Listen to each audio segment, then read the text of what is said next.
Antes de mergulhar nesta história incrível, considere se inscrever no canal e ativar o sininho. Cada história aqui tem algo a dizer, e você não vai querer perder nenhuma. Eles encostaram um velho na parede, mas quando viram o general, tudo mudou. Numa tarde cinzenta, as nuvens que pairavam sobre Brookside, um antigo bairro operário de Chicago, pareciam guardar a luz como um segredo. O ar estava úmido, impregnado do cheiro de asfalto úmido e pão amanhecido. Os transeuntes caminhavam rapidamente, ansiosos para evitar a chuva, com fones de ouvido ou olhos fixos nos celulares. Mas em meio a essa agitação moderna, uma figura singular movia-se lentamente, digna e silenciosa, como uma memória viva atravessando o mundo que quase a havia esquecido. Era Henry M. Secolles, de 74 anos. Um homem negro com o rosto envelhecido, cada ruga contando uma história. Um bigode bem aparado, olhos profundos e escuros, cheios de lucidez, mas também de um certo cansaço. Usava um longo casaco militar caqui puído nos pulsos com insígnias quase invisíveis. Na cabeça, um boné desbotado ostentava orgulhosamente a inscrição bordada em letras douradas. Veterano do Exército dos Estados Unidos, tempestade no deserto. Um símbolo que poucos jovens reconheciam, mas que significava tudo para ele. Sua bengala de madeira feita à mão batia suavemente no pavimento com uma regularidade quase musical. Taque, taque, taque. A cada passo, ele parecia medir o chão, não por medo de cair, mas por respeito às ruas que vira mudar tanto. Ruas onde crescerá, amara, perderá e depois envelhecera. Antes forte e ereto como uma coluna, Henrique agora estava curvado pela idade, joelhos doloridos e lembranças pesadas. Mesmo assim, caminhava com dignidade. Não para ser notado, mas porque havia sobrevivido. Guerra, discriminação, esquecimento. Ele morava sozinho em um pequeno apartamento no bloco 52, 2 quarteirões acima de uma lavanderia. O teto rangia quando os ônibus passavam e o aquecedor fazia um barulho estridente, mas era seu lar. Sua esposa, Claudine, havia morrido havia 10 anos. Seus filhos moravam longe, espalhados entre o Arizona e a Geórgia. Ele recebia ligações ocasionais, às vezes fotos, mas seu cotidiano era pontuado por rituais simples. Todas as terças-feiras Henry ia até a mercearia do Sr. Alvarez, um cubano jovial com quem sempre trocava algumas palavras em espanhol quebrado. Comprava pão de centeio, um pote de geleia, café, às vezes um pouco de milho em lata e uma laranja. Sempre só uma. Pelo sabor, não pela quantidade. No caminho, ele cumprimentou a senhorita Lorraine, que ainda vendia flores murchas na calçada, e Jimmy, um jovem barbeiro que aparava a barba de graça no primeiro sábado do mês. Naquele bairro em transformação, onde prédios antigos estavam sendo substituídos por lofts cinzentos e sem alma, Henry era uma figura familiar, quase sagrada para alguns, uma lembrança ambulante. Mas naquele dia, este dia não seria como nenhum outro. Naquela terça-feira, sem que ele soubesse, uma simples caminhada se tornaria um momento de vergonha nacional. Em uma velha viatura policial estacionada na esquina da Rua 34, 2 jovens policiais uniformizados observavam distraidamente os transeuntes. O policial Travis Miller, de 25 anos, com as feições ainda frescas, mas o olhar já endurecido por vários meses de serviço, olhava pela janela, mascando chiclete nervosamente. Ao lado dele, o policial Jake Connors, um pouco mais calmo, mas visivelmente tenso, tamborilava os dedos no volante. "Você vê o velho ali?" Miller murmurou, acenando com o queixo para uma figura que se movia lentamente na calçada em frente. Henry M. Secolles, com seu longo casaco caqui e carregando uma bengala, caminhava em seu próprio ritmo, parecendo cansado, mas digno. Sua sacola de compras pendia frouxamente de seu braço. "Sim. Casaco militar, bengala, bolsa", Connors respondeu, franzindo a testa. "Você viu como ele está olhando ao redor? É suspeito, não é?" Miller assentiu, examinando com o olhar. Ele está um pouco nervoso. Talvez esteja escondendo alguma coisa. Vamos verificar? Vamos lá." Eles trocaram um olhar cúmplice e abriram a porta simultaneamente. A batida ecoou pela rua quase vazia. Os 2 homens saíram rapidamente, mãos prontas para sacar, rádios em punho, prontos para pedir reforços. Henry olhou surpreso, sem entender o que estava acontecendo com ele. "Senhor, pare imediatamente, mãos ao alto." Miller ordenou com uma voz firme, mas nada gentil. Eu vou para casa, policiais." "Algum problema?"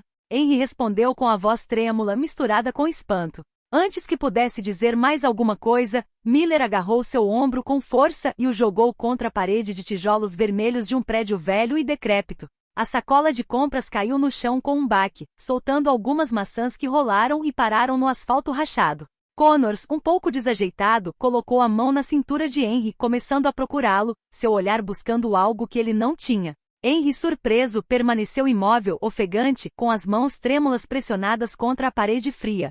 Recebemos uma ligação sobre um suspeito com a sua descrição. Mantenha calma. Connors tentou explicar, tentando manter alguma aparência de controle. E sou um ex-soldado. Só fui comprar pão. Henry sussurrou, com os olhos cheios de dor reprimida. Ao redor deles, os transeuntes começaram a parar. Alguns cochichavam entre si, outros pegavam seus celulares. Um homem na casa dos 30, escondido atrás de um poste de luz, filmou discretamente a cena. Seu polegar apertou o botão de gravação sem perder o ritmo. De repente, uma voz surgiu do outro lado da rua, cheia de indignação. É o Sr. McCall. Ele é respeitado aqui. Você não pode fazer isso. Uma mulher de meia-idade, com o rosto marcado pelos anos, deu um passo à frente, balançando a cabeça com raiva. Mas a polícia, com os olhos fixos na suspeita, nem sequer olhou para ela. Estavam convencidos de que estavam lidando com um perigo, um elemento suspeito. Não quiseram ouvir. A tensão aumentava palpável. O silêncio da rua era agora quebrado pela presença de um homem tratado injustamente e de uma comunidade silenciosa, porém vigilante. De repente, um estrondo surdo ecoou pela rua, atraindo a atenção de todos. Um veículo oficial surgiu na esquina da rua 34, freando bruscamente com um guincho agudo que quebrou a calma que se instalava. Era um sedã preto com vidros escuros e ostentando a insígnia do governo. Os transeuntes congelaram, curiosos. A porta do motorista abriu-se com autoridade, revelando um homem imponente, de perfeita estatura militar. Seu uniforme impecavelmente passado ostentava orgulhosamente as condecorações de um oficial de alta patente. O rosto deste homem, sombrio e determinado, era marcado por anos de disciplina, combate e responsabilidade. Seus olhos ardiam de uma raiva fria. O general Elijah D. Argrave, comandante da reserva do Exército dos Estados Unidos e um dos oficiais afro-americanos de mais alta patente do país, acabará de chegar. Ele estava a caminho de uma cerimônia no Centro de Assuntos de Veteranos, a alguns quarteirões de distância, mas o que acabará de ver o deixou desolado. Ele se deparou com aquela cena como um clarão doloroso. Seu passo tornou-se pesado, determinado, enquanto caminhava em sua direção, varrendo os murmúrios da multidão com a força de sua presença. Sua voz, profunda e autoritária, rasgou o ar como uma detonação. Solte esse homem imediatamente. Os policiais surpresos se viraram lentamente, com os rostos pálidos presos. Senhor, esta cena não lhe diz respeito, por favor. Miller tentou, hesitante, tentar recuperar o controle. Mas o general, implacável, interrompeu-o bruscamente. Silêncio. O nome deste homem é Henry McCall. Ele salvou minha vida no Iraque em 1991. Ele é um herói condecorado. E você ousa jogá-lo contra a parede como um criminoso? O sangue pareceu sumir dos rostos de Miller e Connors.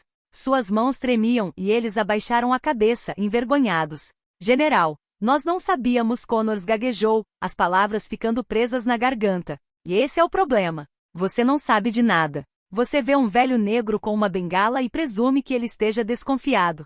Você deixou seus preconceitos guiarem suas ações, e isso é inaceitável. Henrique, ainda encostado na parede fria, ergueu lentamente a cabeça. Seu olhar cansado encontrou o do general, repleto de profunda gratidão. Olá, Elias, ele sussurrou com uma voz rouca, mas calorosa. O general ajoelhou-se ao lado dele, passando a mão firme e gentilmente em seu braço, ajudando-o a se endireitar. Henry agarrou a bengala com mais força, endireitando-se apesar da dor. Os dois jovens policiais permaneceram imóveis, quase congelados, o peso do erro esmagando seu orgulho. Evitavam o olhar de testemunhas, transeuntes e principalmente do general, que não tirava os olhos deles. Um silêncio pesado reinou ao redor deles. A multidão prendeu a respiração, ciente de que estavam testemunhando um momento histórico. O general Argrave, símbolo de coragem e honra, acabará de lembrá-los da dignidade que aquele velho sempre mereceu. A cena, capturada por um transeunte discreto, mas atento, foi rapidamente publicada online com um título evocativo.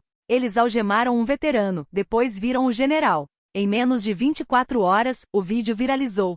Milhões de pessoas nos Estados Unidos assistiram, compartilharam e comentaram com raiva e consternação. As redes sociais fervilharam com mensagens indignadas, muitas vezes comoventes. Nem se deram ao trabalho de falar com ele. Uma vergonha.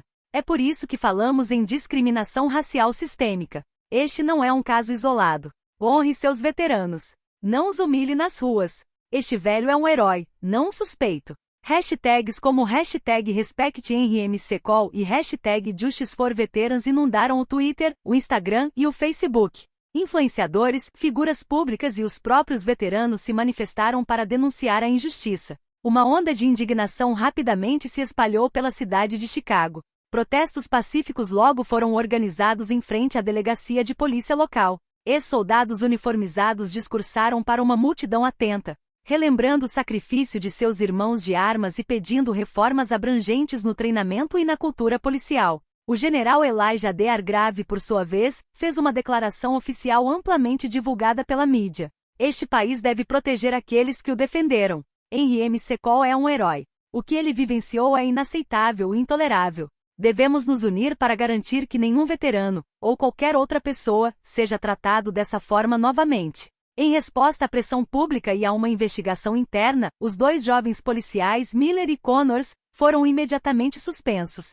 Processos disciplinares foram instaurados, seguidos de treinamento obrigatório sobre preconceito e respeito aos direitos civis. Em uma cerimônia pública na prefeitura, o prefeito de Chicago pediu desculpas formalmente a Henry MCCall, cercado por representantes da comunidade e veteranos. Todos se levantaram para aplaudir o homem que, apesar da humilhação, manteve a cabeça erguida.